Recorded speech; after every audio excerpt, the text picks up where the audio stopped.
สบายดีพี่น้องมาพี่น้องมากินแกงหน่อไม้น้ำกันพี่น้องแซ่บเลยพี่น้องมา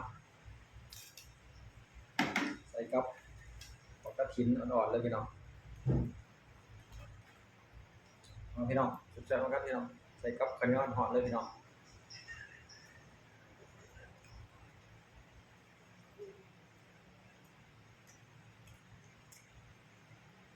มาแซ่บๆน้ำกันพี่น้อง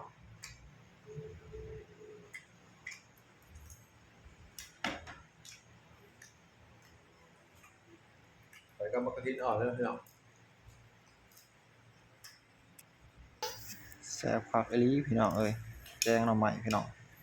บรรยากาศนี่แบบอยู่บ้านนาเฮาเลยนะพี่น้องเอ้ยอยู่ตามท้องไร่ท้องนาพี่น้องเอ้ยแกงหน่อไม้ใส่กับบักกะทินอ่อนมีลูกโดดเลยพี่น้องเอ้ยหรือเอื่นว่าบักพริกล้อเนาะพี่น้องมาพี่น้องแซ่บๆนัวๆนำกันพี่น้องบ่เว้าหลายยายห่างพี่น้องเอ้ยแกงหน่อไม้ใหม่ๆสดๆเลยพี่น้องเอ้ยแซ่บๆคือเก่าพี่น้อง